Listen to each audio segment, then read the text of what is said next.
bản chứng bịa bản tọpสำหรับយើងថ្ងៃនេះគឺយើងមានពាក្យភពបាទភពយើងមានអក្សរផបាទជានេះខាងមុខហ្នឹង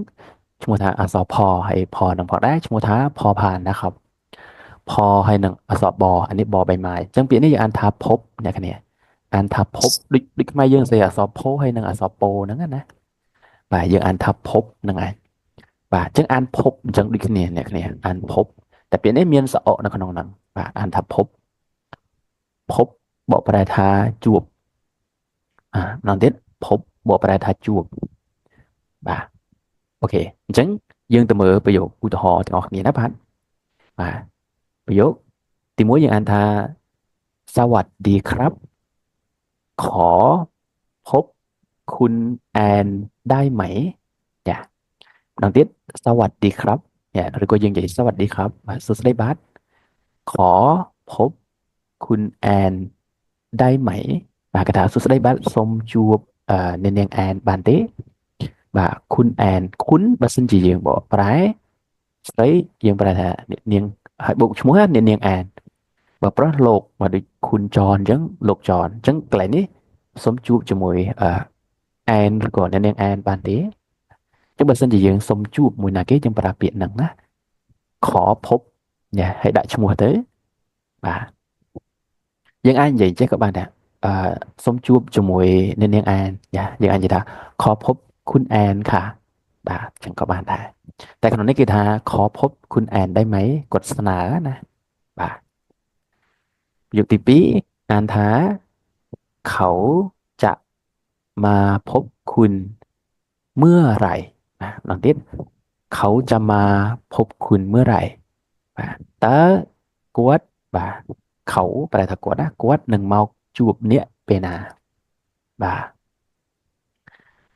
โอเคเข้าใจเนาะแต่อาจารย์อำนนท์ดิสวัสดีครับขอพบคุณแอนได้ไหมสองเขาจะมาพบคุณเมื่อไหร่បាទគាត់នឹងមកជួបអ្នកនៅពេលណាต่อไปเรามีคำว่าเจอម្ដងទៀតเจอนะครับเจอយើងបកប្រែថាជួបបាទម្ដងទៀតเจอบកប្រែថាជួបអញ្ចឹងกระดาษនេះគឺព្យញ្ជនៈអក្សរចนะครับចានេះអក្សរចนะครับអក្សរចហើយស្រៈនេះគឺស្រៈนะครับเนี่ยอันนี้ឈ្មោះស្រៈនឹងឈ្មោះស្រៈนะครับណាអញ្ចឹងចเจอนะครับហើយសើយើងមានពីរអ្នកគ្នាចំណាំណាចំណាំស្រៈអញ្ចឹងទៅបាទខាងនេះក៏សើខាងនេះក៏សើដែរអញ្ចឹងដូចគ្នាប៉ុន្តែខាងលើគឺអត់មានតួប្រកបទេដូចយើងនិយាយចជើអញ្ចឹងណាហើយយើងចំណាំថាស្អេហើយនឹងស្អ៊ីគឺដឹងតែស្រៈហើយអ្នកគ្នាចំណាំអញ្ចឹងទៅហើយមានតួប្រកបបាទយើងមានដូចជាពាក្យ ដើនបាទយើងមានដូចជាពាក្យងិនបាទจะប្រើសើអានេះបាទចំណាំណាពីរហ្នឹងគឺស្រៈត្រឡប់មកពាក្យរបស់យើងវិញបាទពាក្យទីមួយគឺយើងអានថាเจอนะครับមានពាក្យទីមួយទេអ្នកនេះខុសโทษครับបាទប្រយោគរបស់យើងអានថាไม่ได้เจอกันนานแล้วបាទไม่ได้เจอกันนานแล้วឬក៏យើងអាចនិយាយថាไม่ได้เจอกันนานแล้วไม่ได้เจอกันนานแล้วមានន័យថាមិនបានជួបគ្នាយូរហើយបាទนานបាទนานបកប្រែថាយូរนะครับทุกคนបាទนานបកប្រែថាយូរបាទពាក្យហ្នឹងគឺយើងប្រកបអានអត់ប្របាទទេយើងមានណអាណាណណានអានថាណានអញ្ចឹងណានបកប្រែថាយូរអញ្ចឹងយើងចង់និយាយថាអត់បានជួបគ្នាយូរហើយយើងអាចនិយាយថាไม่ได้เจอกันนานแล้วอีกทีไม่ได้เจอกันนานแล้วបាទអត់បានជួបគ្នាយូរហើយបាទโอเคประโยคที่ពីរอ่านថាคุณหาฉันเจอได้อย่างไรลองទៀតคุณหาฉันเจอขอโทษครับคุณหาฉันเจอได้อย่างไรหรือก็យើងនិយាយยังไงក៏បានដែរយ៉ាងไรแอนยังไงដូចគ្នាนะครับតើអ្នករកខ្ញុំឃើញបានយ៉ាងម៉េចបាទអញ្ចឹងបើយើងប្រើតាមប្រយោគត្រង់តើអ្នករកខ្ញុំជួបបានយ៉ាងម៉េចนะครับចាអូខេต่อទៀតបាទពាក្យនេះក៏សំខាន់ហើយពាក្យនេះប្រើច្រើនนะครับทุกคนបាទពាក្យនេះយើងអានថាนั่งបាទពាក្យនេះសលេងវាកញ្ចក់ណាសលេងធោអ្នកគ្នាអានថា นั่งนะครับนั่งចឹงយើងប្រកបយើងមាននหนูនหนูอะนอะงอนั่งไม่เอกนั่งแบบนี้นะให้เปลี่ยนนั่งเมียนไม่เอกนะครับจะนำผมចឹงเปลี่ยนนี้อ่านท้านั่งโอเค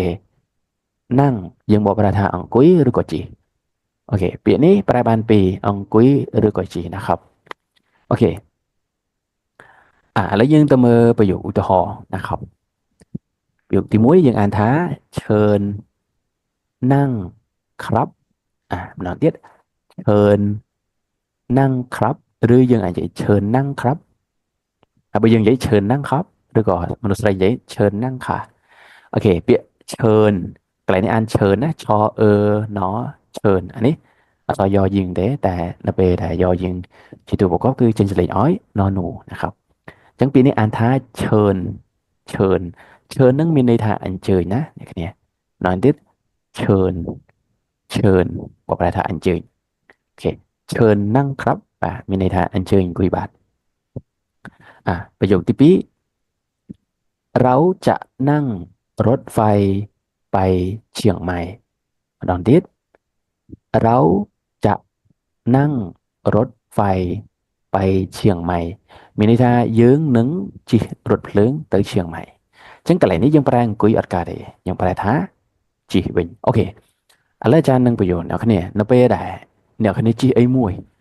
ដែលយើងប្រើលក្ខណៈអង្គុយជិះអង្គុយកៅអីអ្នកគ្នានៅក្នុងភាសាថៃយើងប្រើពាក្យนั่งអូខេឧទាហរណ៍ថាជិះឡានបាទយើងនិយាយពាក្យนั่งឲ្យបូកជាមួយនឹងយានជំនិះមកបាទឧទាហរណ៍ជិះឡានយើងដាក់นั่งរត់បាទជិះយន្តហោះយើងដាក់นั่งហើយដាក់ពាក្យយន្តហោះមកយន្តហោះថៃនិយាយថាเครื่องบินนะครับ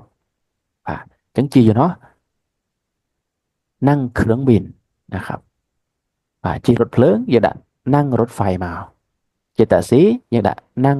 แท็กซี่មកបាទអញ្ចឹងសម្រាប់ពាក្យជិះណាជិះទូកជិះអីហ្នឹងបាទខ្ញុំប្រើนั่งលក្ខណៈថាជិះបែបអង្គុយណាគ្នាជិះអង្គុយកៅអីណាបាទអញ្ចឹងថៃគេប្រើពាក្យนั่งนะครับអូខេតែនៅក្នុងភាសាថៃយើងមានពាក្យមួយទៀតដែលយើងបកប្រែថាជិះដូចគ្នាពាក្យនេះយើងអានថា ขี่បាទពាក្យនេះសំឡេងếchបាទដល់ទៀតពាក្យនេះសំឡេងếchណាយើងអានថា ขี่นะครับពាក្យ ขี่នេះយើងអាចបកប្រែថាជិះដែរប៉ុន្តែលក្ខណៈយើងជិះបែបអាចារ្យនិយាយស្រួលយល់គឺយើងជិះបែបច្រកគៀវណាដូចយើងជិះកង់ជិះម៉ូតូជិះគោជិះកបីអីហ្នឹងយើងប្រើពាក្យនឹងវិញអាចារ្យនិយាយស្រួលស្ដាប់ដូចមិញហ្នឹងគឺថាជិះបែបច្រកគៀវហ្នឹងគឺយើងប្រើពាក្យនឹងវិញណាអ្នកគ្នាបានត្រូវតែបើប្រើថាជិះដូចគ្នាអញ្ចឹងឧទាហរណ៍ថាជិះកង់អូខេជិះកង់អ្នកគ្នាជិះច្រកគៀវទៅ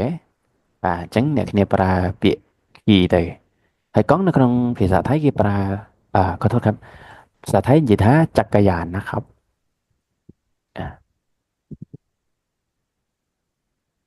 នងទៀតจักรยานនងទៀតจักรยานจักรยานបកប្រែថាកង់អញ្ចឹងជិះកង់យើងត្រូវនិយាយ ขี่จักรยานណាយើងអត់និយាយนั่งจักรยานទេយើងប្រើ ขี่จักรยานដោយសារអីបែបជិះបែបច្រកគៀវបាទជិះម៉ូតូបាទម៉ូតូយើងអាចប្រើ ขี่បានណាអ្នកគ្នាបាទប្រើពាក្យ ขี่បានជិះគោជិះកបីអីប្រើ ขี่បានអូខេអញ្ចឹងអ្នកគ្នាយល់ណាค่ะครับพี่ครับอาจารย์อาจจะก็นี่นึงอ่านนั่นก็ซอโรยซอยซอยออฟអឺអក្សរអអត់ចឹងទេចាចានសេអក្សររបងចាក់โอเคវាដូចซอโรចាក់ខ្មែរយើងចាក់ហ្នឹងមានថាចកយើងរអត់បងបាទតែថៃចាក់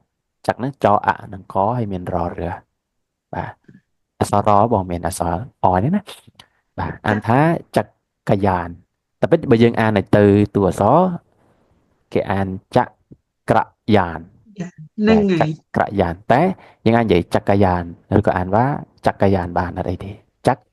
รយានហើយថាបើយើងនិយាយទៅមាន3ព្យាង្គจักรយានนะครับក៏ค่ะขอบคุณครับអូខេអញ្ចឹងនៅក្នុងប្រយោគឧទាហរណ៍របស់យើងមានពាក្យពីរទី1គឺពាក្យเชิญนะครับเชิญយើងបកប្រែថាអញ្ជើញนะครับបាទហើយអានេះយើងមានពាក្យ รถไฟแต่รถไฟยังครบเรียนให้ปีนี้คืออ่านท้าเชียงใหม่ชั่วโมงแค่เชียงใหม่นะครับจึงตรงนี้ก็ได้ท้าฉันขอโทษครับเราจะนั่งรถไฟไปเชียงใหม่យើងនឹងជិះឡានយើងនឹងជិះរថភ្លើងទៅเชียงใหม่បាទតែបើសិនជាអ្នកនរគ្នាចង់សួរគេថាទៅយ៉ាងម៉េចទៅដោយរបៀបណាយើងអាចសួរថាไปยังไงបាទไปប្រែថាទៅយ៉ាងไงប្រែថាយ៉ាងម៉េចដែលយើងបានរៀនមិញហ្នឹងចឹងឧទាហរណ៍ថាយើងចង់សួរគេថាតើអ្នកនឹងទៅយ៉ាងម៉េចយើងអាចសួរថាคุณจะไปยังไงបាទคุณจะไปยังไงតើអ្នកនឹងទៅយ៉ាងម៉េចទៅដោយរបៀបណាគេសួរពីមធ្យោបាយនៅក្នុងការធ្វើដំណើររបស់យើងចឹងយើងបើសិនជាយើងថាខ្ញុំនឹងជិះរថភ្លើងទៅយើងអាចថាฉันจะนั่งรถไฟไปបាទខ្ញុំនឹងជិះយន្តហោះទៅฉันจะนั่งเครื่องบินไปខ្ញុំនឹងជិះឡានទៅฉันจะนั่งรถไปครับในวิธีដំណើរជិះកង់យើងប្រាប់ទៅជិះកង់ទៅដើរទៅយើងប្រាប់ថាដើរទៅអូខេបាទបន្ទាប់មកកិរិយាសព្ទนะครับอันนี้ก็កិរិយាសព្ទដែរนะครับពាក្យនេះយើងអានថាยืนម្ដងទៀតអានថាยืนยืนนะครับបាទอันนี้คือสระอือนะครับបាទสระอือចឹងអានยือបាទยออือนอยืนម្ដងទៀតยออือนอยืนបាទยืนមានន័យថាឈរนะครับម្ដងទៀតยืนមានន័យថាឈរបបប្រែថាឈរគេស្ដាប់បាទប្រយោគរបស់យើងទី1អានថាយ៉ាยืนตรงนี้ម្ដងទៀតយ៉ាยืนตรงนี้បាទយ៉ាមានន័យថាកុំអូខេអញ្ចឹងពាក្យហ្នឹងយើងតែងតែប្រើប្រាស់នៅក្នុងយើងតែងតែប្រើប្រាស់នៅខាងមុខប្រយោគអ្នកគ្នាអញ្ចឹងពាក្យយ៉ាឲ្យបូកកិរិយាសព្ទមកឧទាហរណ៍ថាកុំគេងយប់ជ្រៅបាទកុំញ៉ាំរបស់ហិលបាទកុំទៅកុំនិយាយអីចឹងទៅអ្នកគ្នាដាក់យ៉ាឲ្យបូកកិរិយាសព្ទទៅបាទយ៉ាមានន័យថាកុំนะครับนั่นទៀតយ៉ាยืนមានន័យថាកុំឈរបាទตรงนี้មានន័យថាត្រង់នេះឬក៏យើងអាចនិយាយថាយ៉ាยืนตรงนี้បាទสองอ่านถ้าใครยืนอยู่หน้าบ้านបាទใครยืนอยู่หน้าบ้านបាទមានន័យថាណាគេใครប្រែថានរណាបាទยืนនឹងមានន័យថាឈរបាទอยู่នឹងមានន័យថានៅหน้าบ้านមានន័យថាមុខផ្ទះអញ្ចឹងណាគេឈរនៅមុខផ្ទះបាទប្រយោគនឹងសួរអញ្ចឹងណាមានន័យថាមុខណាអ្នកគ្នាអាចនិយាយមុខអីក៏បានដែរមុខសាលាមុខនិយាយទៅមុខបូកមួយនឹងទីតាំងបានអញ្ចឹងបើសិនជាយើងចង់និយាយណាគេឬក៏ខ្មែរយើងនិយាយថានរណាហ្នឹងយើងប្រើពាក្យใครបាទใครបើសិនជាយើងប្រើពាក្យណាគេនៅខាងមុខប្រយោគយើងប្រើពាក្យใครនៅមុខហ្នឹងទៅឧទាហរណ៍ណាគេប្រាប់ណាគេទៅអីចឹងទៅបាទតាមហ្នឹងนะครับរំវិញពាក្យឈររបស់យើងនៅក្នុងភាសាថៃនិយាយថាยืนนะครับต่อไปเรามีคำว่าเดินนอนติดอันท้าเดินแบบโดยอาจารย์ปรับเนี่ยคะแนนมันย้ายท้าสระเอให้นางสระอิกจีสระนะครับจังอย่างเดินหนึ่งน้อเดินนะครับเดินน้อเดินจึงเป็นอันท้าเดินนะครับโอเคเดินบอกประธานดานะครับประโยคบ่យើងរៀងវិញតិចហើយអ្នកគ្នាឥឡូវយើងទៅអានប្រយោគទី1ប្រយោគទី1យើងអានថាฉันต้องการพาหมาของฉันไปเดินเล่นបាទប្រយោគនេះរៀងវិញနောက်ទៀតฉันต้องการพาหมาของฉันไปเดินเล่นបាទអញ្ចឹងយើងមានពាក្យថ្មីមួយទៀតបាទពាក្យនេះយើងអានថាต้องการนะครับต้องการមានន័យថាត្រូវការបបប្រថាត្រូវការអ្នកគ្នាបាទឆ្នាំបើមិនជាយើងចង់ចាក់ខ្ញុំត្រូវការតើអ្នកត្រូវការអីយើងប្រើពាក្យต้องการนะครับបាទអញ្ចឹងฉันต้องการមានន័យថាខ្ញុំត្រូវការបាទហើយយើងមានពាក្យថ្មីផាបាទផផានស្រៈអាអញ្ចឹងយើងអានថាផាนะครับផអាផា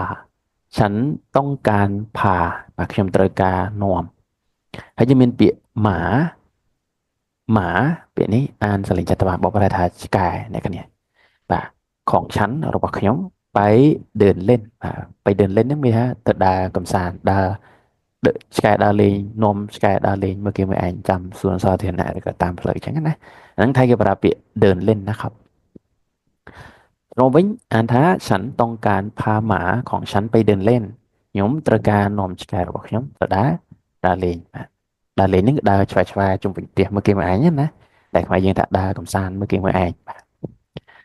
ទីពីរអានថាฉันจะเดินทางไปឥណ្ឌាในเดือนមិថុនាយនខ្ញុំនឹងធ្វើដំណើរទៅឥណ្ឌានៅក្នុងខែមិថុនាអញ្ចឹងកន្លែងនេះគឺពាក្យជួបគ្នាអ្នកគ្នាអានថាเดินทางเดินทางមានន័យថាធ្វើដំណើរបកប្រែថាធ្វើដំណើរนะครับបាទជួបគ្នាណាហើយเดินដល់មកបកប្រែថាដើរទេតែពេលเดินทางជួបគ្នាប្រែថាធ្វើដំណើរម្ដងទៀតเดินทางមានន័យថាធ្វើដំណើរអូខេ ฉันจะเดินทางខ្ញុំនឹងធ្វើដំណើរไปឥណ្ឌាទៅឥណ្ឌា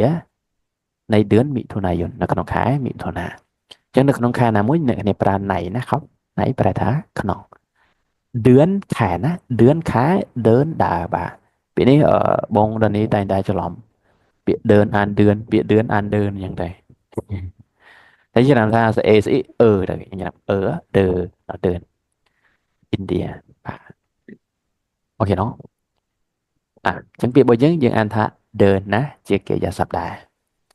បន្តមកយើងមានពាក្យ วิ่ง วิ่งក៏ជាកិរិយាសព្ទដែរម្ដងទៀត วิ่ง បកប្រែថារត់ហើយសលេងវាក៏ឆ្លោះសលេងហូវិណវអ៊ីងวิ่งไม่เอก วิ่งนะครับโอเคประโยคរបស់យើងអានថាฉันชอบวิ่งออกกำลังกายตอนเช้าตอนที่ฉันชอบวิ่งออกกำลังกายตอนเช้าខ្ញុំចូលចិត្តរត់អอกกำลังกายហ្នឹងមានន័យថាហាត់ប្រាណបកប្រែថាហាត់ប្រាណណាអ្នកគ្នាអอกกำลังกายមានអอกกำลังกายបើយើងនិយាយទៅមាន4ព្យាង្គนะครับបកប្រែថាហាត់ប្រាណตอนเช้าមានន័យថាពេលព្រឹកខ្ញុំចូលចិត្តរត់ហាត់ប្រាណនៅពេលព្រឹកទីពីរអានថាเด็กๆวิ่งเล่นอยู่หน้าบ้านមានន័យថាក្មេងៗរត់លេងនៅមុខផ្ទះ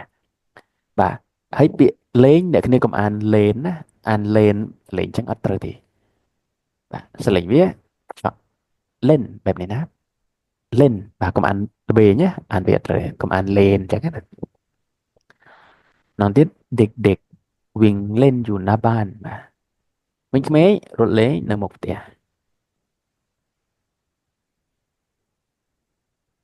អូខេចឹងសរុបវិញពាក្យយើងរត់នៅក្នុងភាសាថៃអានថា วิ่ง นะครับต่อไปครับโอเคពាក្យនេះក៏ពិបាកបញ្ចេញសលេងដែរអ្នកគ្នាដោយសារស្រៈអ្នកគ្នាស្រៈគឺយើងអានពិបាកបញ្ចេញឲ្យត្រូវนะครับโดยเฉพาะច្រឡំជាពិសេសពាក្យនឹងពាក្យហ្នឹងណាអញ្ចឹងអ្នកគ្នាធ្វើម៉េចហ្វឹកហាត់អានឲ្យត្រូវណាជៀសវាងកុំឲ្យខុសទៅពេលនិយាយក៏ដូចជាពេលអានខុសពេលនិយាយដូចជាពេលអានខុសអញ្ចឹងអត់ចូលទេអ្នកគ្នាហើយយើងហ្វឹកអានទៅម៉េចពាក្យណាដែលយើងគឺថាអានតន់ត្រូវយើងធ្វើម៉េចអានឲ្យត្រូវนะครับហើយស្រៈនេះគឺយើងហៅថាស្រៈអ្នកនេះនេះស្រៈនេះណាយើងហៅថាស្រៈนะครับសម្រាប់ជួយជាអ្នករបស់យើងវិញគឺអក្សរសนะครับសហ្នឹងគឺឈ្មោះថាសសូអញ្ចឹងទៅវាអត់មានអីពិបាកទេសអញ្ចឹងយើងអានថាសឺนะครับអត់ពិបាកទេសសសឺអញ្ចឹងស្គាល់ពាក្យហ្នឹងបន្តិចដោយសារយើងតែអានខុសអានទៅខុសយល់ទៅសឹងតែខុសរាល់ពេលអានนะครับអញ្ចឹងសឺអ្នកគ្នាអានបាច់ប្រឹងបាច់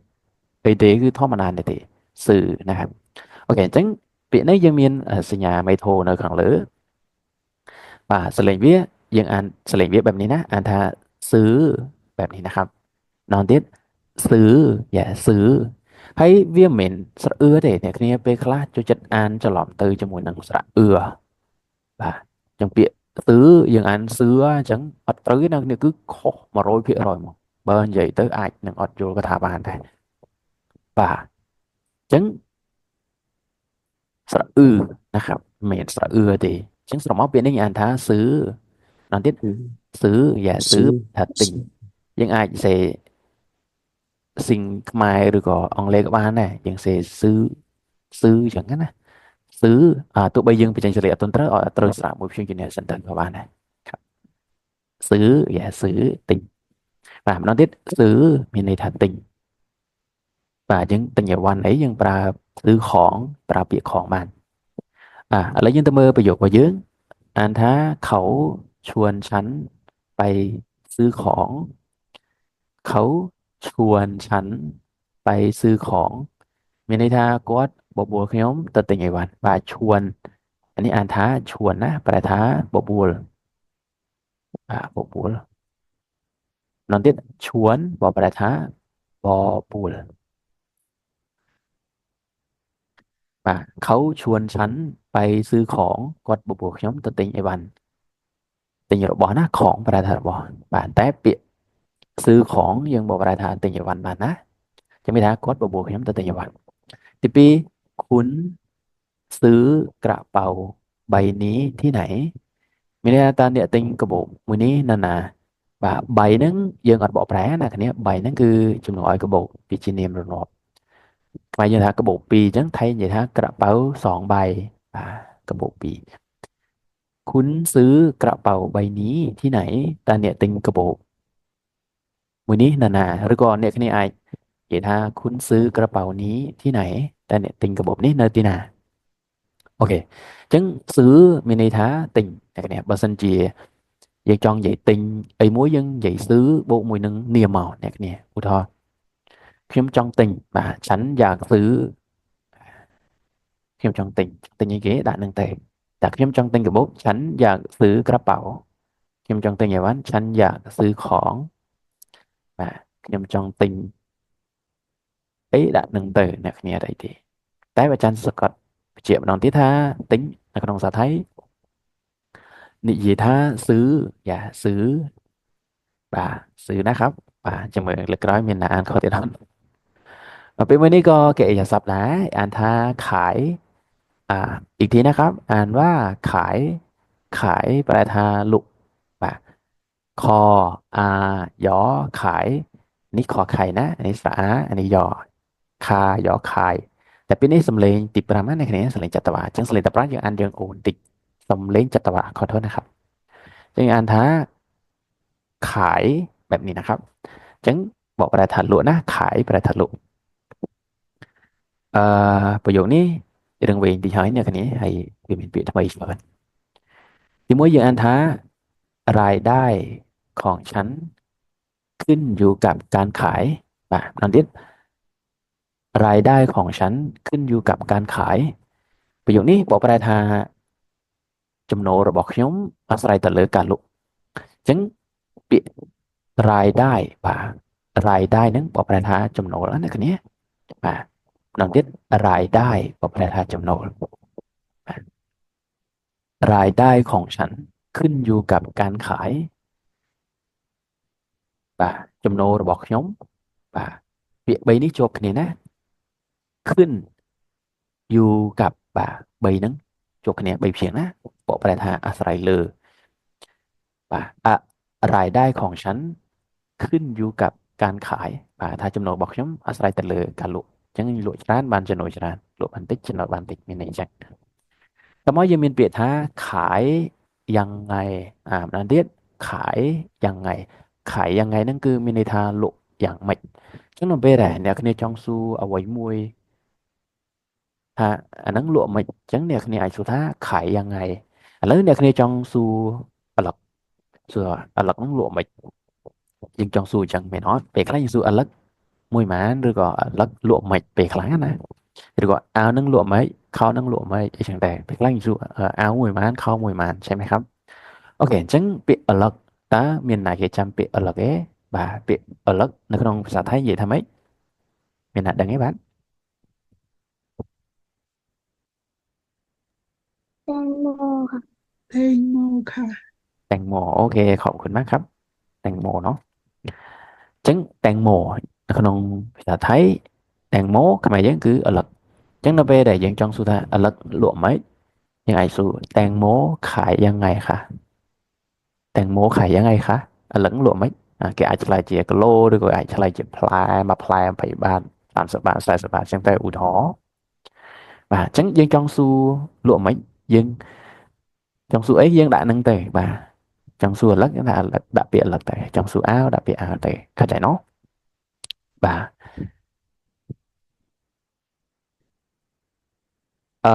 mấy dân miền bị sư khỏng và sư khỏng miền tây nhiều bạn lại bây giờ cho vậy lụi bánh cái bà bị khai khỏng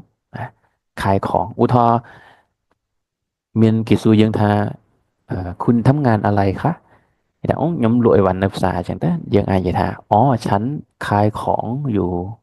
ตลาดหรืออยู่ที่ตลาดchẳng vậy แล้วก็ฉันขายของออนไลน์ខ្ញុំលក់អីវ៉ាន់អនឡាញលក់របស់អនឡាញចឹងទៅឧទាហរណ៍ណាអ្នកនេះតាមជាក់ស្ដែងបាទពាក្យបន្ទាប់យើងមានពាក្យร้องពាក្យនេះសលេងត្រីដែរដូចពាក្យសឺដូចគ្នាសលេងវាណាដូចគ្នាតែពាក្យร้องร้องជាកិរិយាសព្ទដែរហើយបកប្រែបានច្រើនអ្នកគ្នាទី1ร้องបកប្រែថាច្រៀងទី2ប្រែថាស្រែកហើយទី3ក៏ប្រែថាយំយំនឹងលក្ខណៈសត្វ កូនសត្វអីយំចឹងណាដូចកូនមន់យំស្រែករ៉ូម៉ែគោអីចឹងណាអាហ្នឹងប្រើពាក្យร้อง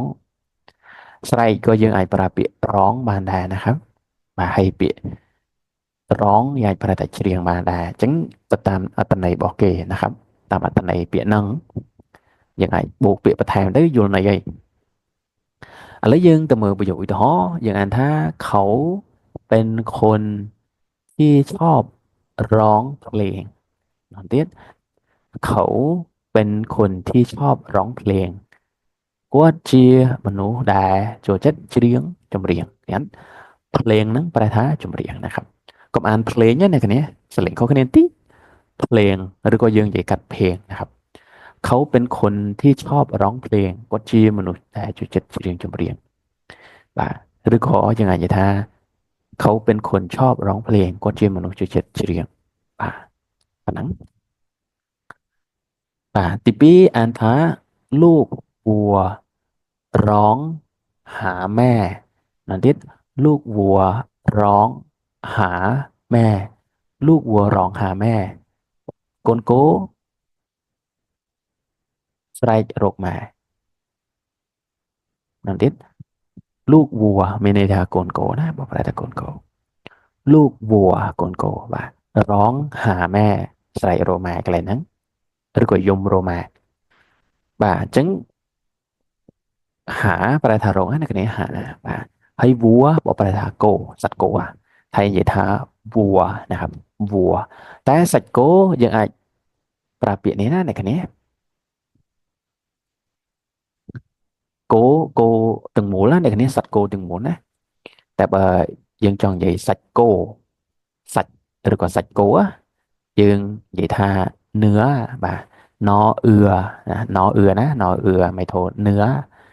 នេះบอกภาษาសាច់គោបាទឬក៏សាច់ចឹងណាបាទអញ្ចឹងសាច់គោអ្នកគ្នាប្រើតែពាក្យเนื้อមួយម៉ាត់ទៅបានហើយបាទពីអង់គ្លេសគេប្រើពាក្យ meat បាទต่อไปពាក្យនេះកិរិយាសព្ទដូចគ្នាបាទពាក្យនេះកិរិយាសព្ទដែរណាពាក្យនេះយើងអានថាเต้นนะครับពាក្យនេះយើងអានសលេងទេនចឹងអត់ត្រូវទេណាអ្នកគ្នាសលេងវាកញ្ចក់เต้นแบบนี้นะครับเต้นបាទចំពោះពាក្យเต้นបាទយើងបកប្រែថារាំนะครับយើងមានតអេណតេនពាក្យនេះយើងអានតេនចឹងណាបើសិនជាអត់ម៉ៃធូដល់ពេលមានម៉ៃធូទៅសលេងវាទៅជាเต้นបាទកុំអានតេនណាអត់ត្រូវទេអ្នកគ្នាเต้นបាទសលេងថ្លៃឲ្យខ្ពស់ឆក់តិចមកเต้นนะครับเต้นបកប្រែថារាំបាទប្រយោគคุณชอบเต้นไหมคุณชอบเต้นไหมបាទបកប្រែថាតើអ្នកចូលចិត្តរាំទេដល់ទៀតคุณชอบเต้นไหมតើអ្នកចូលចិត្តរាំទេទី2អានថាฉันเต้นไม่เป็นបាទฉันเต้นไม่เป็นបកប្រែថាខ្ញុំไม่เป็นបាទបងដល់នេះចាំពាក្យ ไม่เป็นมาเด้បើសិនជាពាក្យเป็นនៅខាងក្រៅគេស័ព្ទយើងបកប្រែថាម៉េចបង แต่ไม่ได้ค่ะ อ้าว Hmm? លេចបាត់ ไม่เป็น Can cannot cannot yes I cannot เต้นใช่ไหม ខ្ញុំមិនចេះរាំទេ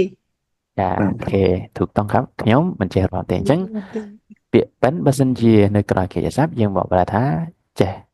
តែប្រយោគនេះវាមានពាក្យไม่អញ្ចឹងមានន័យថាមិនចេះហ្នឹងហើយไม่เป็นប្រែថាអត់ចេះអញ្ចឹងប្រយោគនេះបកប្រែថាខ្ញុំមិនចេះរាំទេฉันเต้นไม่เป็นนะครับខ្ញុំអត់ចេះរាំទេចំណាំថាបើសិនជាយើងចង់ប្រើពាក្យចេះយើងអាចប្រើពាក្យเป็นបានតែធ្វើម៉េចដាក់នៅក្រៅកិច្ចសព្ទមិនថាប្រយោគស្របប្រយោគសំណួរឬក៏ប្រយោគបដិសេធទេបាទពាក្យเป็นគឺនៅក្រៅកិច្ចសព្ទ តែបើយើងចង់និយាយអត់ចេះបាទអត់ចេះគឺយើងប្រើពាក្យไม่เป็นนะครับបាទไม่เป็นអញ្ចឹងទៅម៉េចពាក្យไม่เป็นនៅក្រោយប្រយោគนะครับក្រោយប្រយោគបាទព្រោះថាខ្ញុំមិនចេះញ៉ាំហឹរទេអញ្ចឹងយ៉ាងฉันกินเผ็ดไม่เป็นខ្ញុំអត់ចេះផឹកកាហ្វេទេฉันดื่มកាហ្វេไม่เป็นនិយាយទៅไม่เป็นគឺនៅtrongប្រយោគអាហ្នឹងទម្រង់បរិស័ទណា បាទតែបើសិនជាប្រយោគសំណួរបើសិនជាយើងចង់សួរថាតើអ្នកចេះរាំអត់យើងដាក់ថាคุณเต้นបាទយើងដាក់កិរិយាសព្ទមុនคุณเต้นហើយយើងដាក់เป็นមកคุณเต้นเป็น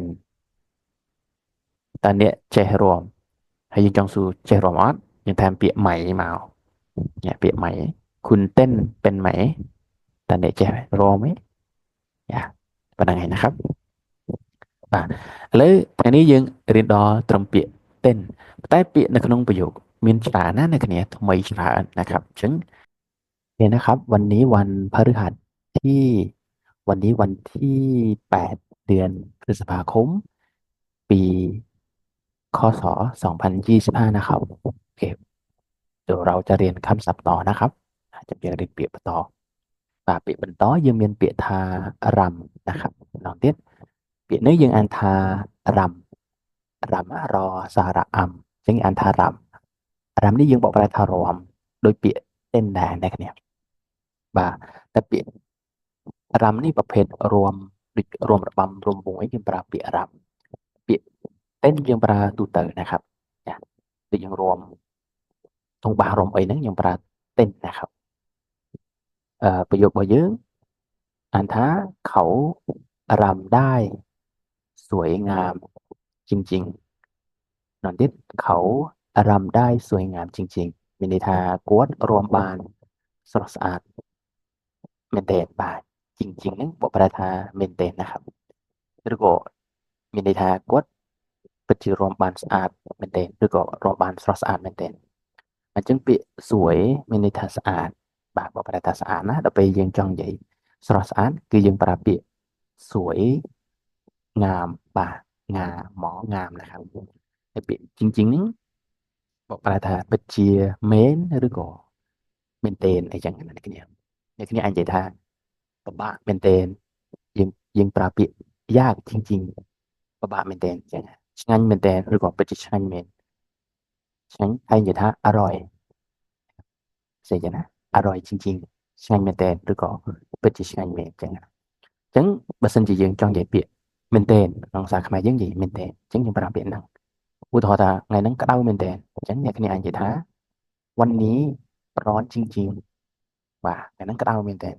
អូខេเข้าใจเนาะในក្នុងនេះគាត់ថាគាត់រួមបានស្រស់ស្អាតមែនទែនទីពីរไม่มีใครชวนฉันไปงานเต้นรำเลยបាទអញ្ចឹងពាក្យเต้นក៏រួមរំក៏រួមអញ្ចឹងពាក្យនេះវានៅមួយគ្នាเนาะគេថាអត់មានណាគេបាទไม่มีใครហ្នឹងគឺអត់មានណាគេបាទអត់មានណាไม่มีใครชวนបាទชวนមកប្រែថាបបួលយើងបានរៀនដូចហើយទេไม่มีใครชวนฉันไปงานเต้นรำเลยបាទគាត់ថាអត់មានណាគេបបួលខ្ញុំទៅកម្មវិធីរាំរែកសោះអញ្ចឹងលើកន្លែងនេះប្រែថាទេឬក៏សោះឬក៏ឡើយអញ្ចឹងកន្លែងនេះប្រែថាសោះបានត្រូវហើយពួកយើងមានពាក្យម៉ៃនៅខាងមុខนะครับតែក្នុងន័យប្រយោគនេះប្រែសោះត្រូវបាទត្រូវជាងអញ្ចឹងពាក្យเต้นរ៉ាំនៅមួយគ្នាប្រែថារាំរែកណាអ្នកគ្នាเต้นក៏រាំរ៉ាំក៏រាំអញ្ចឹងនៅមួយគ្នាក្លាយទៅជារាំរែក គាត់ថាអត់មានណាគេបបួលខ្ញុំទៅកម្មវិធីរស់ប្រេងសោះបាទមានអញ្ចឹងนะครับចឹងងានបាទងានយើងប្រើតែការងារប៉ុន្តែបើសិនចំណាំនេះបើសិនជាយើងមានកម្មវិធីអីមួយគឺយើងត្រូវប្រើពាក្យងាននៅខាងមុខនេះគ្នាងាននៅខាងមុខណា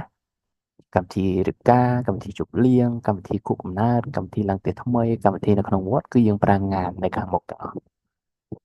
ចឹងណាបាទต่อไปอันนี้ก็កិរិយាសព្ទដែរបាទយើងអានថា len ពាក្យនេះអ្នកគ្នាកុំអានសលេងវែងណាតែអានសលេងវែងក៏អត់ត្រូវសលេងទេนะครับអានថា len បែបនេះកុំអាន len ណា len អញ្ចឹងអត់ត្រូវសលេងវាទៅជាវែងវិញហើយអញ្ចឹងសលេងនេះ len អ្នកគ្នាអានថា len បាទលេងអីលេងទៅអ្នកគ្នានិយាយលេងទឹកបាទលេងបៀលេងហ្គេមលេងទូរស័ព្ទដូចជូលីគាត់និយាយមិញហ្នឹងបាទប្រយោគរបស់យើងអានថាគុណឡเล่นใช่ไหมបាទឡเล่นហ្នឹងមានន័យថាលោលេងបាទអញ្ចឹងប្រយោគនេះមានន័យថាតើអ្នកលោលេងមែនទេបាទគុណឡเล่นใช่ไหมបាទទីពីរคุณเล่นไพ่บ่อยไหมបាទเล่นไพ่ហ្នឹងមានន័យថាលេងបៀបាទไพ่មានន័យថាបៀណាអ្នកគ្នាសំណួរហ្នឹងគឺសួរថាតើអ្នកលេងបៀញឹកញាប់ទេបាទ boy ប្រែថាញឹកញាប់ใช่ไหมคุณ Đi เล่น hơi bị chơi ไพ่ bố บ่อย chú ไหม ấy. បាទអូខេបងនេះចេះលេងបៀអត់បង អត់ចេះហង អូខេดีแล้วครับ ពេលអត់ឈ្នះមិនចេះបងតើអ្នកលេងឈ្នះមកអត់ចេះចេះ ครับผมโอเคต่อไปไปหาไปหาបាទមានពីរព្យាង្គណាหาไปหาហ្នឹងទៅរកបាទអូខេអញ្ចឹងប្រយោគទី1អានថាไปหาอะไรดื่มกันเถอะដល់ទៀតไปหาอะไรดื่มกันเถอะបាទเถอะមានន័យថាតោះអ្នកនាងបាទតោះអញ្ចឹងជាធម្មតាតោះនៅក្នុងភាសាខ្មែរយើងប្រើនៅខាងមុខប្រយោគមែនទេអញ្ចឹងយើងប្រើពាក្យเถอะនឹងមុនឧទាហរណ៍ไปหาอะไรดื่มกันเถอะបាទតោះទៅរកអីផឹកបាទកាន់យើងអត់បកប្រែទេអញ្ចឹងករណីយើងបបួលគ្នាចាប់ពី2នាក់ឡើងទៅគឺយើងប្រើពាក្យកាន់តែយើងអត់បកប្រែទេណាពាក្យកាន់ហ្នឹងគឺគ្រាន់តែបញ្ជាក់ថាមានគ្នាច្រើនបាទអញ្ចឹងឯងអញ្ចឹងបើសិនជាអ្នកគ្នាបបួលនរណាម្នាក់ទៅណាមួយឬក៏ធ្វើអីម្យ៉ាងលក្ខណៈបបួលណាហើយប្រើពាក្យតោះអញ្ចឹងអ្នកគ្នាត្រូវតែប្រើពាក្យកាន់ថឹនៅក្នុងប្រយោគជានិច្ចឧទាហរណ៍ថាតោះយើងទៅយើងប្រើពាក្យរោไปกันเถอะเราไปกันเถอะតោះយើងទៅបាទឃើញទេកាន់អត់បកប្រែទេថឹប្រែថាតោះយើងទៅគឺចំណាំថាដូចចំណាំថាពាក្យកាន់ថឹគឺដឹងតែនៅចុងប្រយោគហើយអញ្ចឹងដាក់เราไปกันเถอะតោះយើងទៅតោះយើងគេងเรานอนกันเถอะបាទតោះយើងញ៉ាំเรากินกันเถอะអីចឹងដែរបាទអញ្ចឹងក្នុងនេះគេថាតោះទៅរកអីផឹកយ៉ាទីពីរใครก็ได้พาฉันไปหาเขาหน่อยគាត់ថាណាក៏បាននាំខ្ញុំទៅរកគាត់តិចបាទអញ្ចឹងណាគេក៏បានយើងអាចនិយាយថាใครก็ได้ណាគេក៏បានហើយយើងនិយាយអីនិយាយទៅតนะครับพาฉันไปหาเขาหน่อยនាំខ្ញុំទៅរកគាត់តិចអញ្ចឹងបើសិនជាយើងចង់និយាយពាក្យបន្តិចនៅចុងប្រយោគថៃគេប្រើពាក្យ หน่อยឧទាហរណ៍តែយើងចង់និយាយថាសុំសួរបន្តិចសុំផ្លូវបន្តិចសុំភ្លក់បន្តិចសុំញ៉ាំបន្តិចហ្នឹងគឺយើងដឹងតែប្រើពាក្យ หน่อยនៅខាងចុងប្រយោគហើយឥឡូវអាចារ្យសួរពាក្យសួរអូខេអ្នកនេះចាំបានទេថាពាក្យសួរនៅក្នុងភាសាថៃគេនិយាយថាម៉េច ถาม อะไรนะครับถามใช่ไหม ถามค่ะ ถามអញ្ចឹងបើសិនជាយើងចង់និយាយថាអាចារ្យខ្ញុំសុំសួរបន្តិចយើងនិយាយថា อาถ้าอาจารย์ ฉัน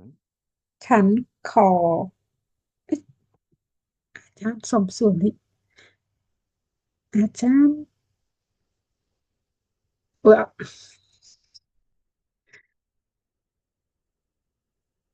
អត់ចាញ់ទេចា៎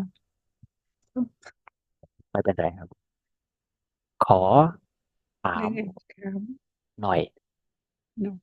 อย่าขอถามหน่อยសុំសួរបន្តិចបើសិនជាអាចារ្យខ្ញុំ សុំសួរតិចបើបងនិយាយទាកបងប្រើពាក្យសុំសួរ ចា បន្តិចឲ្យ smooth សិនទៅខถามหน่อยសុំសួរបន្តិចណាខถามหน่อยអូខេចាប់យើង add ពាក្យអាចារ្យฉันអាចារ្យฉันអាចារ្យฉันខถามหน่อยអូខេឲ្យវា smooth ពាក្យខ្លះ clear ខ្លះយើងដឹងត្រូវនិយាយថាម៉េចតែយើងនិយាយទៅវាទាកដោយសារអីយើងអត់ទាន់ហ្វឹកហាត់និយាយគឺគួរតែហ្វឹកហាត់និយាយ អាចារ្យសំសេអសរម្ដងមួយ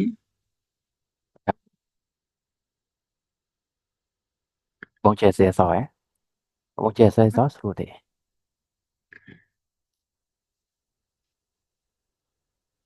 និយាយសរសេរដូចគ្នាណាតោះតែយើងហ្វឹកហាត់ឲ្យបានបើទម្លាប់អាចារ្យរៀនបើសក់អាចារ្យចង់ស៊ូគ្រូអាចារ្យត្រៀមប្រយោគហ្នឹងនិយាយណាអ្នកគ្នាអាចារ្យរៀននិយាយឡើង smooth ឡើង fluency បានអាចារ្យហ៊ាននិយាយមួយគ្រូហ៊ានស៊ូគ្រូអត់ចង់និយាយបើនៅមុខគ្រូទេអ្នកគ្នាអាហ្នឹងទម្លាប់អាចារ្យណាអានถามหน่อยបាទអញ្ចឹងនៅពេលដែលអាចារ្យចង់សួរអីគ្រូអាចារ្យតែងតែតម្រៀបដោយសារមូលហេតុដែលអាចារ្យមានសំណួរចង់សួរគ្រូដោយសារអីដោយសារអាចារ្យមើលរំលឹកអីចឹងតែហើយក៏មានសំណួរចង់សួរឆ្ងល់អញ្ចឹងណាហ្នឹងហើយតែពេលអាចារ្យសួរអាចារ្យនឹងសួរជាភាសាដែលកំពុងរៀនតែមុននឹងសួរគឺអាចារ្យត្រៀមរួចអស់ហើយត្រៀមប្រយោគសម្រាប់សួរហ្នឹងណាអ្នកគ្នា yes ហើយឧទាហរណ៍ថាប្រយោគនេះអាចារ្យចង់សួរគ្រូអញ្ចឹងណាដោយប្រើប្រយោគនេះអាចារ្យហ្វឹកហាត់ប្រយោគនេះឡើងស្ទល់ហើយថាលោកគ្រូខ្ញុំសុំសួរបន្តិចអញ្ចឹងអាចារ្យនិយាយថាអាចារ្យฉันขอถามหน่อยបើសិនជាប្រយោគហ្នឹងនិយាយទាំងស្រុងអត់កើតអ្នកគ្នានិយាយពាក្យកណ្ដាលសិនទៅឧទាហរណ៍ថាសុំសួរបន្តិចឥឡូវយើងនិយាយសុំសួរបន្តិចមុនទៅขอถามหน่อยขอถามหน่อยขอถามหน่อยអូខេហើយតោះមកចាំយើង add ពាក្យបន្ថែមទៅអាចារ្យฉันขอถามหน่อยអូខេវាមិនមែនស្រួលទេណាសូម្បីតែអាចារ្យក៏អញ្ចឹងដែរសូម្បីតែអាចារ្យចេះហើយអាចារ្យប្រយោគឬក៏ពាក្យនឹងអត់ដែរនិយាយគឺទាក់ដូចតែគ្នានឹងឯងអ្នកគ្នាបាទเข้าใจเนาะចាអញ្ចឹងពាក្យ nói នៅខាងចុងប្រយោគប្រែថាបន្តិចអូខេต่อไปนะครับเรามีคำว่ามาหาម្ដងទៀតมาหาបកប្រែថាមករកមិញไปหาបាទទៅរកពេលខ្លះបើសិនជាគេសួរថាเวลาว่างคุณชอบทำอะไรពេលតនេះតអ្នកជិតធ្វើអីយើងអាចនិយាយថាเวลาว่างฉันชอบไปหาเพื่อนពេលតនេះខ្ញុំចិត្តទៅរកមិត្តភក្តិមានទៅរកមិត្តភក្តិទៅលេងនៅផ្ទះមិត្តភក្តិអញ្ចឹងតែឧទាហរណ៍ណាបន្ទាប់មកយើងមានពាក្យมาหาនឹងមានន័យថាមករកប្រយោគนะครับคุณทำมาหากินอะไรប្រយោគនេះរៀងបន្តិចអ្នកនេះពាក្យនេះវាមាន4นะครับทำมาหากิน4ពាក្យណាពាក្យថាทำมาหากินនឹងបកប្រែថារកស៊ីបាទម្ដងទៀតทำมาหากินនឹងមានន័យថារកស៊ីចំជីវិតណាអ្នកគ្នាថៃនិយាយថាทำมาหากินហើយប្រយោគនេះបងផងដែរតើអ្នករកស៊ីអីคุณทำมาหากินอะไรតើអ្នករកស៊ីអីបកប្រែថាតើអ្នករកស៊ីអីតោះណាបាទទី2มาหาฉันเมื่อไหร่ก็ได้ម្ដងទៀតมาหาฉันเมื่อไหร่ก็ได้មករកខ្ញុំពេលណាក៏បានដែរមករកខ្ញុំពេលណាក៏បានបាទឬក៏មានមនុស្សមករកមានអ្នកមករកយើងអាចនិយាយมีคนมาหามีคนมาหาគេឥឡូវចាន់សូមបញ្ជាក់ប្រាប់ឬក៏សូមណែនាំបន្តិចណាឧទាហរណ៍ថាពាក្យណាដែលយើងអត់ទាន់ស្ទាត់យើងមួយសិនទៅហើយចាប់មកបន្ទាប់មកចាំយើងតម្លើងលឿនតិចទៅឧទាហរណ៍มาหาฉันเมื่อไหร่ก็ได้ต่อมาយើងมาหาฉันเมื่อไหร่ก็ได้มาหาฉันเมื่อไหร่ก็ได้อยู่ๆទៅយើងស្ទាត់ហើយអ្នកនេះต่อไปนะครับต่อไปเรามีคำว่าขับนอนទៀតขับขับមានន័យថាបើកបរនอนទៀតขับบកប្រែថាបើកបរអីក៏បានដែរបើកបរយន្តហោះបើកបរឡានបាទបើកបរ រថភ្លើងអីហ្នឹងបាទយើងប្រើពាក្យขับហើយថាយានជំនិះដែលមានគ្រឿងម៉ាស៊ីនណាដែលយើងបើកបរបាទអញ្ចឹងប្រយោគទីមួយយើងអានថាคุณขับรถเป็นไหมម្ដងទៀតคุณขับรถคุณขับรถเป็นไหมបាទប្រយោគនេះបកប្រែថាតើអ្នកចេះបើកឡានទេបាទអញ្ចឹងเป็นបើនៅក្រៅគេស័ព្ទបើប្រែថាចេះណាអញ្ចឹងขับรถមានន័យថាបើកឡានគេចេះស័ព្ទហើយធ្លាប់រៀនណាណូប្រយោគទីពីរปกติฉันขับรถไปทำงานเองម្ដងទៀតปกติฉันขับรถไปทำงานเองជាធម្មតាខ្ញុំបើកឡានទៅធ្វើការដោយខ្លួនឯងអូខេចំណាំណាបាទពាក្យនៅក្នុងភាសាថៃដោយខ្លួនឯងគឺយើងនិយាយពាក្យអេងតែមួយម៉ាត់ទេណាម្ដងទៀតអេងតែមួយម៉ាត់ទេ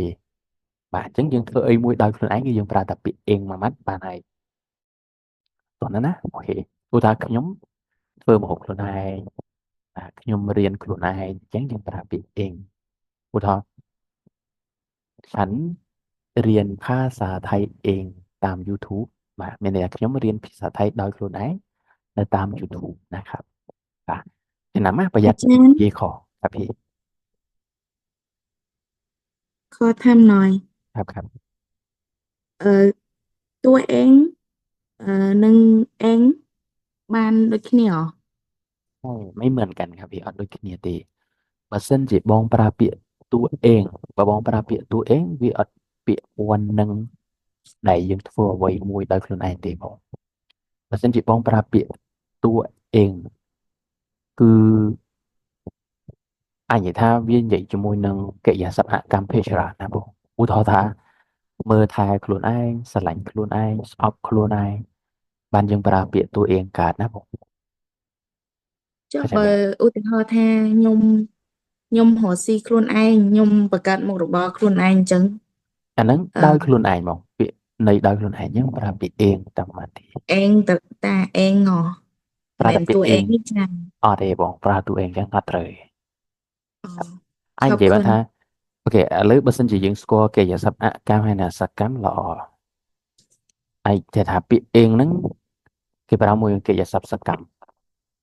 ភាគច្រើនนะครับបាទដូចតួអេងអកម្មឧទាហរណ៍ជាពាក្យដុល្លារមើលថាដូចជាពាក្យរ៉ាក់ស្រឡាញ់អាហ្នឹងសិតតែអកម្មឯងใช่ไหมครับអាចថាបើសិនជាយើងអឺអញនិយាយថាចង់និយាយថាមើលថាខ្លួនឯងអាហ្នឹងយើងចាំប្រើពាក្យតួអេងដែរបើសិនជាយើងធ្វើអ្វីមួយដោយខ្លួនឯងយើងប្រើតួអេងអត់ត្រូវទេអាចារ្យនិយាយតែប៉ុណ្្នឹងប្រហែលជាយល់ហើយใช่ไหมครับចាអញ្ចឹងឧទាហរណ៍យើងរៀនថៃអញ្ចឹងយើងអត់បានមានណាគេបរៀនយើងទេយើងរៀនដោយខ្លួនឯងតាម YouTube អាហ្នឹងយើងប្រើអេងមហូបយើងធ្វើខ្លួនឯងយើងអត់បានទិញគេមកពីស្រាប់ទេមកពីតូបស្រាប់ទេអញ្ចឹងយើងធ្វើវាដោយខ្លួនឯងធ្វើញ៉ាំដោយខ្លួនឯងអាហ្នឹងគឺយើងប្រើពាក្យអេងដែរឧទាហរណ៍ថាយើងបើកឡានដោយខ្លួនឯងបាទ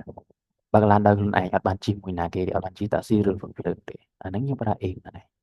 អញ្ចឹងឧទាហរណ៍ថាយ៉ាปกติฉันขับรถไปทำงานเองណាធម្មតាខ្ញុំបើកឡានទៅធ្វើការដោយខ្លួនឯងចំណាំថាពាក្យអេងមួយម៉ាត់គឺមានន័យថាដោយខ្លួនឯងតើអត់នៅពេលដែលយើងអឺនិយាយថាស្រឡាញ់ខ្លួនឯងគឺមិនមែនពាក្យអេងទេគឺយើងត្រូវនិយាយតួអេងนะครับครับเข้าใจใช่ไหมครับ เข้าใจค่ะ ចាន់ពាក្យច្រើនឬគាត់សិស្សនិយាយខុសពាក្យច្រើនពាក្យអេងតួអេងហ្នឹងខុសបាទតែខុសពេលនិយាយខុសក៏មិនអីដែរពេលអាចារ្យប្រាប់ទៅយូរទៅដឹងហើយអូខេខอบคุณครับต่อไปเรามีคำว่าขี่បាទពាក្យនេះសលេងเอกนะครับนอนទៀតขี่បកប្រែថាជិះជិះនេះអាចារ្យក៏ធ្លាប់បញ្យល់ដែរថាពាក្យហ្នឹងជិះលក្ខណៈ ជីប្រាក់គៀវ បាទត្រូវហើយច្រកគៀវដូចជិះកង់ជិះម៉ូតូយើងច្រកគៀវអញ្ចឹងណាតែបើយើងជិះអង្គុយមានកៅអីអានឹងប្រើពាក្យนั่ง នឹង បាទយើងលើកវាយ៉ាងណាដូចជិះឡានជិះរថភ្លើងអញ្ចឹងដែរឥឡូវយើងទៅមើលប្រយោគរបស់យើងគេដាក់ថាเราชอบขี่จักรยานในวันหยุดបាទមានថាយើងចូលចិត្តជិះកង់នៅក្នុងថ្ងៃឈប់សម្រាកយើងជិះកង់យើងប្រើពាក្យขี่จักรยานนะครับอย่าប្រើนั่งจักรยานទេតើមក คุณเคยขี่ม้าไหมคุณเคยขี่ม้าไหม ตอนนี้เราจีแสเดม้ามีในทางแสครับคุณเคยขี่ม้าไหมคุณเคยขี่ม้าไหมตอนนี้เราจีแสอ่าเข้าใจเนาะอย่าจังอ่ะเปียนั่งให้เปียขี่นั้นประหยัดเจ๊ขอได้นะจีลานấyยังประนั่งรถกลมปราเปียขี่รถนะครับต่อไปเปียนี่มีแต่ต่อเต้าอยู่มือนึงกอไก่ใช่ไหมครับจังอ่าเปียนี่มีสระอีกทีหนึงของนั้น สระอุ อุสระอุหรือสะอครับ สระอุ ไม่ใช่ครับสะอสระอุอันนี้ตะบองเนี่ย ตก อันนี้สะอุนะครับพี่จังสะอุในประเดี๋ยวมินตูก็วิอัลลบเตธรรมดาประหยัดจะลำอ่ะสะโอเตครับสะโอ ส ประหยั ระ ด อุ ประหยัดนะสะโอให้หนังสือคือสดิ่งดีพลังเนี่ยจำเป็นได้ยานท้าตกเม็ดตุกไว้นะตุกคอยตกนะครับตกไม่ในทาแหละประโยคฉันตกงานมา3 เดือนแล้วตกงานนั่นไม่ในทาเละกางเงียไม่ในทาออดกางเงียเถอนะครับจังเปียตกงานบอกอะไรทาออดกางเงียเถอฉันตกงานมา3 เดือนแล้วខ្ញុំអត់ការងារធ្វើមក3 ខែហើយអាทิตย์หน้าเราจะไปเที่ยวน้ำตกอีกทีน้ำตกน้ำตกครับก๋วยเตี๋ยว ไม่ใช่น้ำตกตึกเสียบอกตึ ตึ ก ก จรู เนี่ย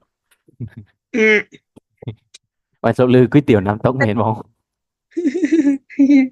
ទឹកតុកធ្លាក់ទឹកធ្លាក់ yes ตึกจรูឬក៏ទឹកធ្លាក់ហ្នឹងបើសិនជាបងប្រែថាก๋วยเตี๋ยวមិនកើតបងអាទិត្យក្រោយយើងនឹងទៅលេងก๋วยเตี๋ยวមិនកើតណាអាทิตย์หน้าเราจะไปเที่ยวน้ำตกអាទិត្យក្រោយយើងនឹងទៅលេងទឹកធ្លាក់ឬក៏ខ្មែរយើងហៅទឹកជ្រោះដែរអញ្ចឹងទឹកធ្លាក់ហើយនឹងធ្លាក់ទឹកអត់ដូចគ្នាទេណាបាទ ឲ្យទៀតធ្លាក់ទឹកមួយមកចាអា ធ្លាក់ទឹក នៅ ឲ្យធ្លាក់ទឹកឲ្យដាក់តុកน้ำទៅ អាអានោះផ្ទុយវិញ បាទតុកធ្លាក់ចឹងអត់ឲ្យដាក់តុកน้ำធ្លាក់ទឹកហ្នឹងហើយនិយាយទៀត អឺ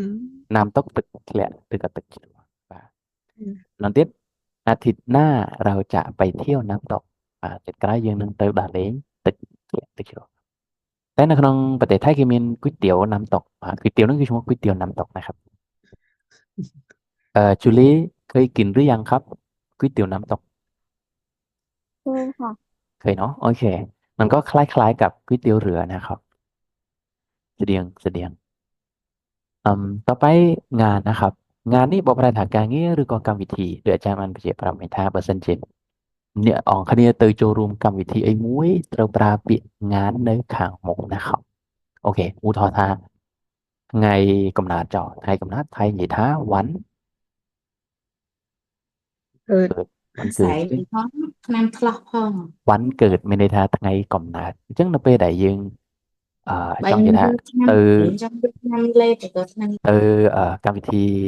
ថ្ងៃកំណើតមិត្តភក្តិអញ្ចឹងយើងនិយាយទៅថាฉันไปงานวันเกิดเพื่อนណាគេណាទៅអ្នកគ្នាដាក់មិត្តភក្តិបងស្រីបងស្រីណាក៏បានដែរអញ្ចឹងសំខាន់งานនៅខាងមុខนะครับកម្មវិធីអាពាហ៍ពិពាហ៍កម្មវិធីឬក៏កម្មវិធីបុណ្យសពអីចឹងបាទហើយកម្មវិធីនៅក្នុងវត្តក៏យើងប្រើពាក្យงานដែរយ៉ាងដាក់งานវត្តអញ្ចឹងណាงานวัดนี่មានន័យថាកម្មវិធីនៅក្នុងវត្តតែគេធ្វើឡើងនៅក្នុងវត្តណាហ្នឹងគេហៅงานวัดนะครับជួនកាលគេដាក់ concert ដាក់កន្ត្រកហោះអីចឹងទៅឧទាហរណ៍นะครับចាអូខេអញ្ចឹងงานបើសិនជាយើងនិយាយធម្មតាប្រែថាការងារนะครับបាទฉันจะไปทำงานที่ญี่ปุ่นช่วงนี้មានន័យថាខ្ញុំនឹងទៅធ្វើការនៅឯប្រទេសជប៉ុនคุณพ่อจะไปงานแต่งงานของเพื่อนមានន័យថាប៉ានឹងទៅកម្មវិធីរៀបការរបស់មិត្តភក្តិครับអញ្ចឹងកម្មវិធីការអូខេម្ដងទៀតបើសិនជាអ្នកនរគ្នាចង់និយាយថាទៅចូលរួមកម្មវិធីការមានន័យថាខ្មែរយើងចង់និយាយថាទៅការគេนะครับចាយើងនិយាយថាงานแต่งงานឬក៏យើងនិយាយงานแต่งតែមួយម៉ាត់ក៏បានដែរបាទពីរម៉ាត់ច្រឡំមួយម៉ាត់ហើយបើសិនជាយើងនិយាយពាក្យតែងงานតែពីរម៉ាត់ហ្នឹងមានន័យថារៀបការតែងงานមានន័យថារៀបការ យកអញនិយាយថាឆាន់បៃតែងងานខ្ញុំទៅរៀបការអញ្ចឹងណាអត់ត្រូវទេយកអញនិយាយឆាន់បៃតែងงานเพื่อนអត់ត្រូវទេយកហ្នឹងអត់ត្រូវទេយើងនិយាយឆាន់បៃงานតែងเพื่อนបាទបញ្ជាក់ម្ដងទៀតថាបើសិនជាយើងទៅកម្មវិធីអីមួយប្រើតែពាក្យงานមុនទៅត្រូវហើយអ្នកគ្នាអត់ខុសទេนะครับเข้าใจเนาะ เข้าใจค่ะ ครับต่อไปธุระបាទธุระដែលថៃជួយចិត្តនិយាយธุระហ្នឹងមានន័យថាធុរៈបាទអឺពាក្យនេះគេប្រើច្រើនណាស់អ្នកគ្នាឥឡូវបើសិនជាថ្ងៃណាមួយអ្នកគ្នាសុំច្បាប់អាចប្រើពាក្យហ្នឹងបាទប្រើពាក្យហ្នឹងល្អครับឥឡូវចាំអាចារ្យប្រយោគពីក្រោយបាទប្រយោគទី1យើងអានថាมีธุระอะไรไหมចាมีธุระอะไรไหมបើយើងនិយាយมีธุระอะไรไหมប្រយោគនេះមានន័យថាមានធុរៈអីអត់ខ្មែរយើងអាចនិយាយថាមានការអីអត់បាទតែបើសិនជាយើងនិយាយថាមានការអីអ្នកគ្នាអាចនិយាយថាมีธุระอะไรនិយាយប្រយោគហ្នឹងណាអ្នកគ្នាមានការអីត្រូវនិយាយប្រយោគហ្នឹងយើងអត់និយាយมีงานอะไรទេណាงานនេះគឺការងារដែលយើងត្រូវធ្វើឯងបាទมีธุระอะไรហ្នឹងមានការអី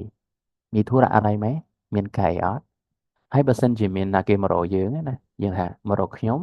មានការអីអញ្ចឹងមករកដែលយើងបានរៀនមិញហ្នឹងគឺមកហาខ្ញុំយើងដាក់ឆាត់តែមកហาฉันមានธุระអីមានការអីมีธุระอะไรมาหาฉันมีธุระอะไรโอเคอย่างนั้นนะประโยคที่2เมื่อวานฉันติดธุระเลยไม่ได้ไปเรียนภาษาไทยเมื่อวานฉันติดธุระเมื่อวานនេះបងតានេះចាប់អត់ទាន់បានទេណាពាក្យเมื่อวานណាសាមិញខ្ញុំបាទติดธุระមានន័យថាជាប់រវល់ติดមានន័យថាជាប់ណាតអ៊ីនិងដ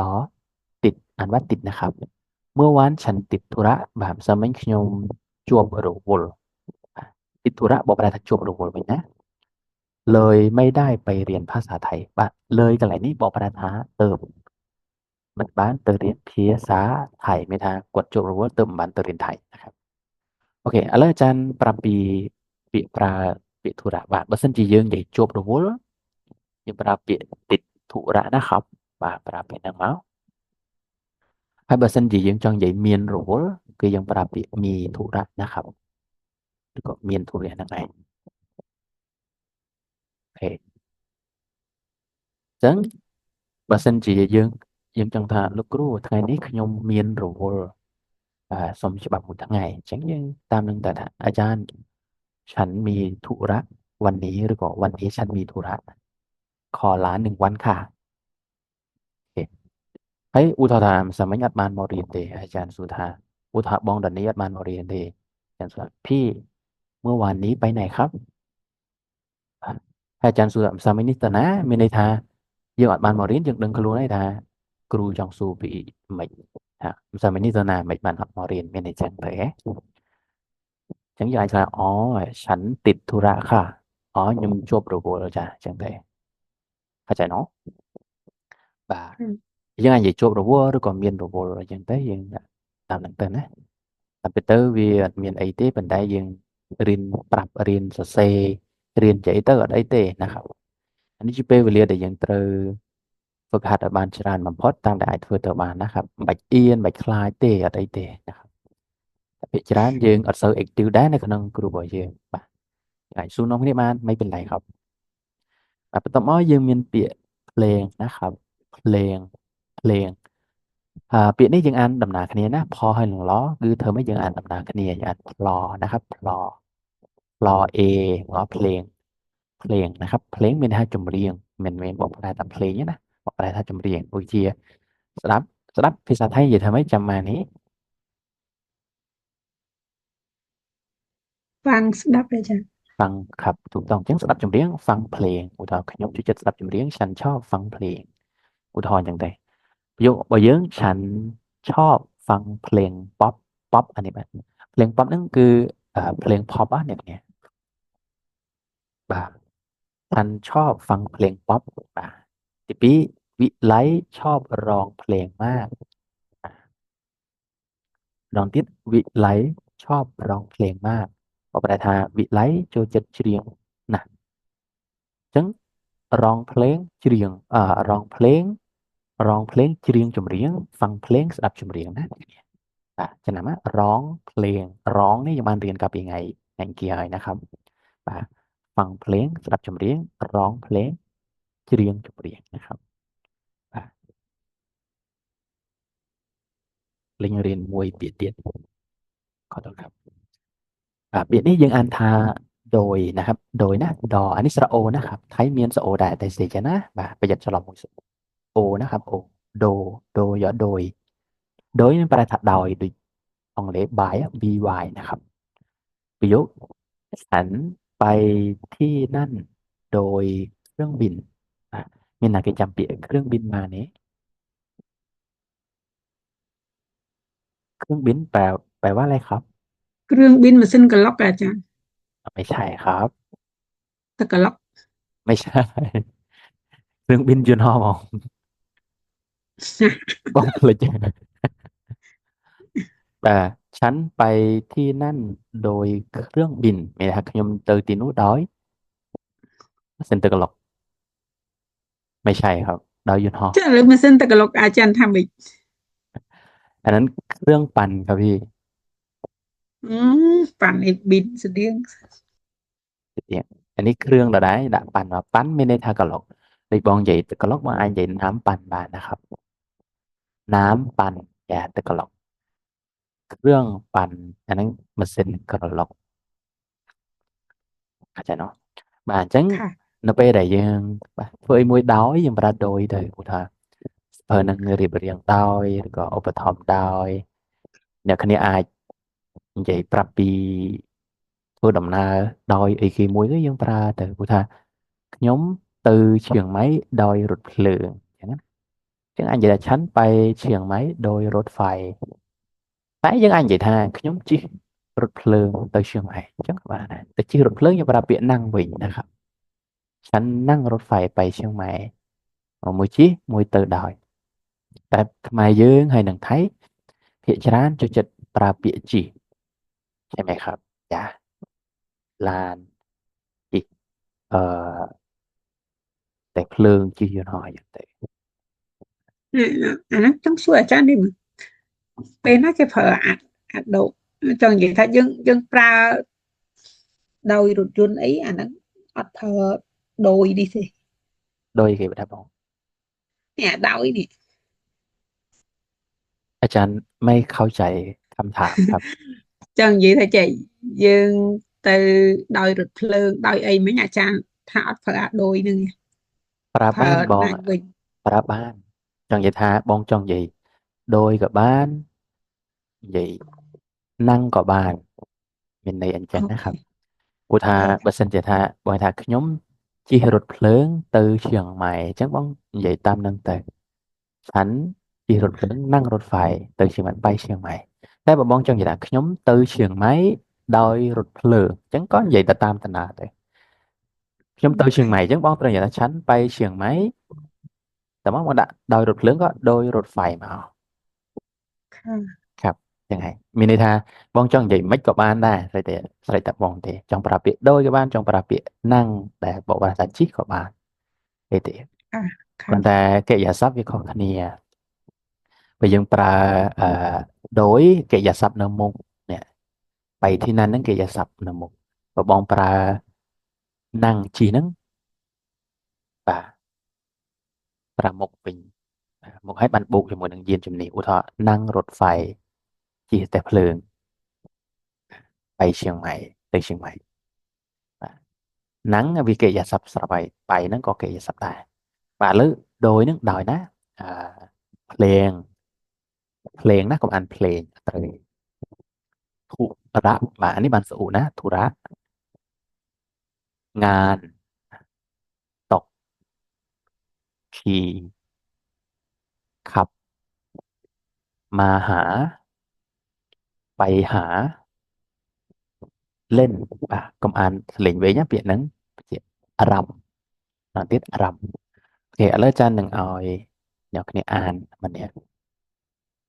ไปเปลี่ยนแต่อ่านประโยคของได้นะพัดเห็นจังออยบองดันนี้อ่านหมดเปลี่ยนนี้อ่านท้าร โอเคประโยคที่หนึ่งครับ ำเขารำได้สายงานจริงสวยครับพี่สวยงาม เขา สวยนะ รำได้สวยงามจริง โอเคที่สองประโยคที่สองครับ ๆ ไม่มีใครชวนฉันไปงานเต้นรำเลย โอเคสอง เล่น คนล้อเล่น ใช่ไหม คนเล่นไฟ เล่นเล่นไพ่เล่นไพ่ครับ เล่นไพ่บ่อยไหม โอเคติดไว้ ไปหา ไปหาอะไรดื่มกันเถอะ ใครก็ได้พาฉันไปหาเขาหน่อย โอเคครับចឹងបងអានបានល្អស្រាប់ហើយចឹងបងគ្រាន់តែហ្វឹកហាត់តិចទៅឲ្យវាកាន់តែ smooth ចឹងណាតិចៗដូចអាចារ្យបានណែនាំហ្នឹងខอบคุณครับតไปអឺพี่เชียงลีครับ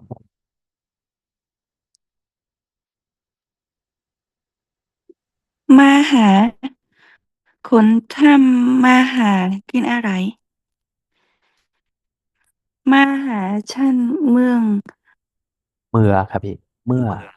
ไหร่ เมื่อเมื่อไหร่ก็ได้ ครับอันนี้ เมื่ អ อ ត់ ไหร่ អត់មានទូប្រកបទេណាបងមានតែស្រអឿមកស្រអឿเมื่อតែបើបងអានមឿងលុះត្រូវតែមានទូប្រកបមួយអក្សรงបានចឹងដែរ ค่ะ ต่อไปครับ ขับ ครับ คุณขับรถเป็นไหม ปกติฉันขับรถไปทำงานเอง ครับอ่านว่า ขี่เขาชอบขี่จะ จั จั กร กร ยาน ยานจักรยานให้วันหยุด นอนទៀតបងใน ไหนวันหยุด โอเค คุณเคยขี่ม้าไหม ครับต่อไปจูลี่อ่านต่อนะครับคำนี้อ่านว่า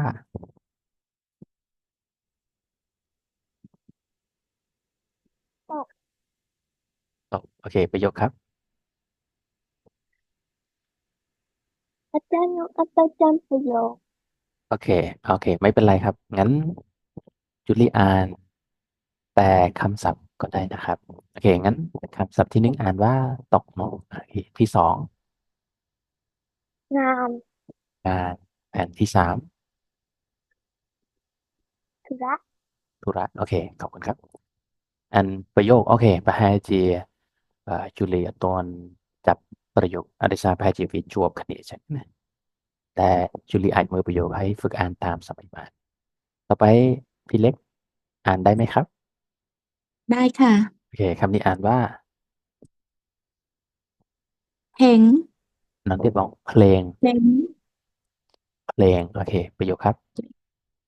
ฉันชอบ ฟังเพ ฟั ล ง ง เพลง ป๊อปเพลงป๊อป บอก บองเพลงป๊อปนะครับ บอก สปอไม่ใช่บอนะครับ บอก อืม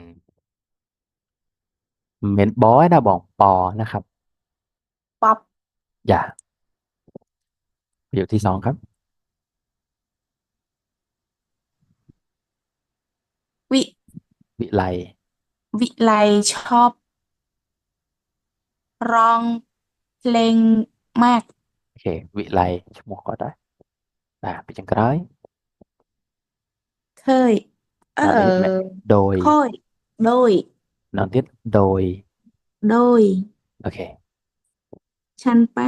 ที่นั้น โดย เครื่องบิน เครื่อง บิน เครื่องบิน ដល់ទៀតបងเครื่องบิน เครื่องบิน យ៉ាเครื่องบินហ្នឹងបកប្រែថាយន្តហោះណាប្រលានយន្តហោះនិយាយថាសនាមบินយ៉ាសនាមบินទៅពេលយន្តហោះเครื่องบินนะครับ เครื่องบิน ครับโอเคអញ្ចឹងថ្ងៃនេះយើងរៀនដល់ត្រឹមពាក្យដោយนะครับ